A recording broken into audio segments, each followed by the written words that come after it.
为了要加强台铁的改革，交通部是邀请日本的专家来台湾，争取台铁富冈机场轰炸大陆国外买事故车厢访问家属。不过，家属团体发言人却伫车厢找到一块残骸，那像是受难者的头壳骨。交通部长王国材表示，若确定是头壳骨，就要紧做 DNA 鉴定，幸福家属处理。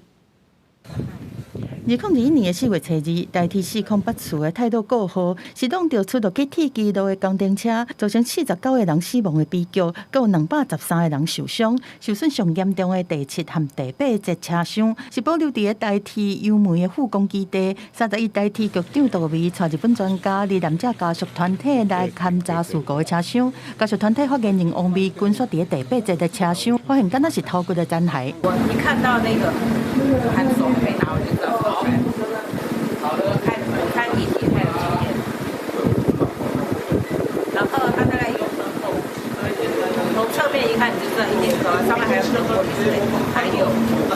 对这台铁讲伫事故了后，检警和运安会这单位是封锁事故现场，做真侪摆全面的敲吹。完成事故报告了后，运安会伫去年3月15，把事故车交予台铁现况保存，即嘛是放伫富冈纪念园区内面。台铁的卡警和检警做伙敲吹车顶，敢有其他的遗物。交通部要求台铁随通知检调来鉴定。标准作业程序就是救护，然后现场检调的收证，然后运安会的调查。